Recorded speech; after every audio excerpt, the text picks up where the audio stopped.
আজিৰ যিটো কাৰ্যসূচী আমাৰ 6তম জন্মবাৰ্ষিক উপলক্ষে আমাৰ সন্মানীয় BTCৰ GM অৰূপ কুমাৰ দে তেখেতে হ'ল আমাৰ চিফ গেষ্ট।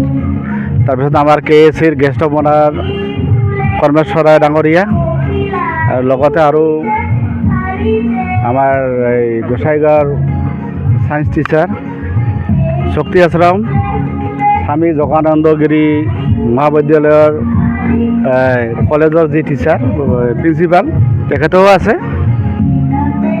তো আজি মই নথৈ আনন্দিত যে 2019ত আমি স্কুলখন স্থাপিত কৰিছিলোঁ। সেই সময়ৰ যি পৰিস্থিতি আছিল পিছত ক'ভিড হৈছিল, কিন্তু আজিৰ ডেটত আমি যিটো এটা পাৰফৰ্মেঞ্চ আমি দিছোঁ, সেইটো কাৰণে আজি আমি আমাৰ এনৰলমেণ্ট 280 এবভ নটত আমি ভাল শিক্ষা দিয়াৰ কাৰণে ইমান ষ্টুডেণ্ট এডমিশ্যন হৈয়ে আছে আজিলৈকে। তো আজি এটা ভাল দিনত ভাল শুভক্ষণত সকলোৱে আহি সহযোগ কৰি আছে, এইটো কাৰণে মই নথৈ আনন্দিত আছে মেনেজিং ডাইৰেক্টৰ হিচাপে।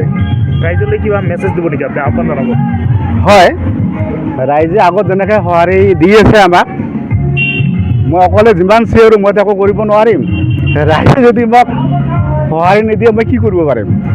ৰাইজে বহুত ধুনীয়া সঁহাৰি দি আছে আৰু ৰাইজৰ সহযোগিতাত আজি আমি এটা ভাল এটা যে পজিশ্যনত আছোঁ বা আমি ষ্টুডেণ্ট আমি পাই আছোঁ।